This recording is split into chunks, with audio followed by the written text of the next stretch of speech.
नैनीताल निवासी अंकित जोशी का चयन national aeronautics and space administration NASA में हुआ है।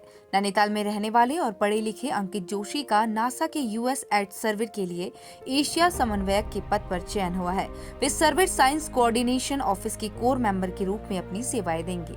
अंकित NASA Marshall space flight Center के हिंदू कुश और दक्षिण पूर्वी एशिया के लिए नासा द्वारा उपग्रह से प्राप्त सूचनाओं के आधार पर जलवायु परिवर्तन, कृषि, भू उपयोग और पारिस्थितिकीय विषयों के लिए निर्णय लेने के लिए संबंधित देशों की सहायता प्रदान करने का काम करेंगे।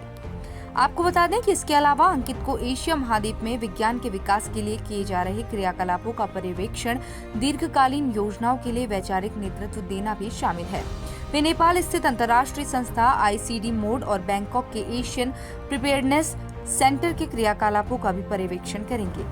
उपक्रम सर्वर अमेरिका की नासा और अमेरिका के अंतर्राष्ट्रीय विकास संस्था USAID का संयुक्त प्रयास है। ये संस्था विश्व भर में विकासशील देशों को अंतरिक्ष के उपग्रह से प्राप्त जानकारियों के आधार पर जलवायु परिवर्तन से निपटने, आपदा प्रबंधन, पर्यावरण विषयों और भू उपयोग के संबंध में सहायता प्रदान करती है। आपको बता दें कि नैनीताल के प्रतिष्ठित शेरवुड कॉलेज से पढ़े अंकित को अंतर्राष्ट्रीय विकास के क्षेत्र में कार्यक्रम प्रशासन, जलवायु परिवर्तन, आपदा प्रबंधन व सतत विकास आदि के कार्यों का 11 वर्ष का अनुभव है। वे अभी सर्वर के दक्षिण पूर्वी एशिया के बैंकॉक स्थित कार्यालय में अपनी सेवाएं प्रदान कर रहे हैं। नासा की सैटेलाइट्स ऊपर हमारे अर्थ में रोटेट करती हैं, लैंडसैट 1 से लेकर लैंडसैट 9 तक, तो उनके पास बहुत सारा डेटा है। तो हम उस डेटा के बेसिस पे गवर्नमेंट्स के साथ काम करते हैं कि कैसे उस डेटा को लेके डिसीजन मेकिंग में गवर्नमेंट्स अपना काम कर सकें। जैसे फ्लड्स हैं, ड्राउट्स हैं, फॉरेस्ट फायर्स हैं, उसको लेके कि हम उनको वो डेटा देते हैं, उनसे डिसीजन सपोर्ट टूल्स बनवाते हैं कि अगर इस एरिया में फ्लडिंग होने वाली है उसको कैसे फोरकास्ट करें, उसमें कैसे आप पहले ही फ्लड आने से पहले ही आप तैयारी शुरू कर दें। या फॉरेस्ट फायर हो रहे हैं, कहाँ फॉरेस्ट फायर हो रहे हैं, क्या कॉज है, उससे एयर क्वालिटी में क्या फ़र्क पड़ता है, तो इस टाइप का काम करते हैं। और इसमें एक महत्वपूर्ण बात यह है कि सैटेलाइट्स 2 टाइप की होती हैं। एक तो जैसे आपके कैमरा होता है ऑप्टिकल, कि आप जैसा अभी आपको अपनी आंखों से दिखता है वैसी फ़ोटो ले लेता है।